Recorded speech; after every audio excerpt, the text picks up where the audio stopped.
আসসালামু আলাইকুম বন্ধুরা, তোমরা সবাই কেমন আছো? একটা ভিডিওতে দেখলাম ডিম ভাজার ভিডিও দিলে নাকি ভিডিও ভাইরাল হয়।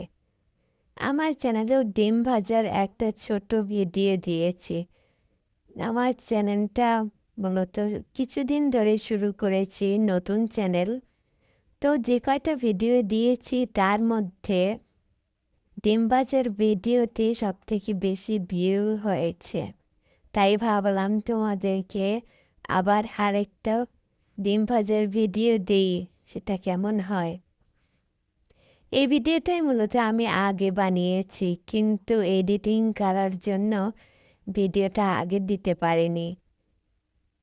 তো ডিম ভেঙে নিয়ে নিলাম। প্রথমে আমাদের গ্রাম বাংলায় মূলত এভাবে ডিম ভাজা হয়। মাটির ঢাকনাতে নেওয়া হয় যাতে গন্ধ না করে। পেঁয়াজ মরিচ কুচি নিয়ে তাতে লবণ হলুদ দিয়ে সুন্দর করে মেখে নিয়ে তার ভিতরে ডিম দিয়ে ডিম ভাজি করা অনেক মজার একটা রেসিপি। তোমরা চাইলেই আমার মতো এরকম ছোট ছোট রেসিপি বানিয়ে ছোট পাতিলায় রান্না করে, যাদের ছোট ছোট বাচ্চা আছে তারা বাচ্চাদেরকে অনেক সুন্দর একটা মুহূর্ত উপহার দিতে পারো। এতে ছোট ছোট বাচ্চারা অনেক খুশি হয়। যেমন আমার ছেলেটা আমার রান্নাগুলো ভিডিও দেখে সে খুব খুশি, আর এগুলো সে তৃপ্তি সহকারে অনেক মজা করে আনন্দের সাথে খায়। সেটা দেখে আমার মনে অনেক আনন্দ আসে।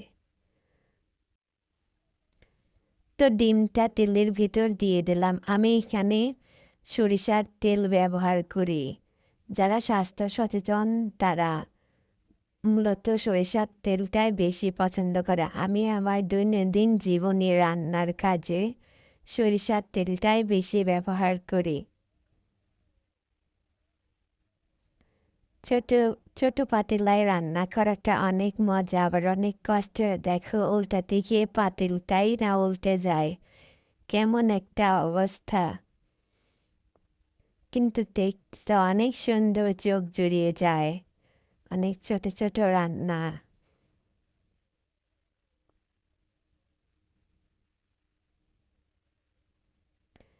তা আমার রান্না প্রায় শেষের দিকেই। তোমাদের সামনে আরও সুন্দর সুন্দর রেসিপি নিয়ে আমি আসব। তোমরা আমার পাশে থেকো এবং লাইক কমেন্ট করো।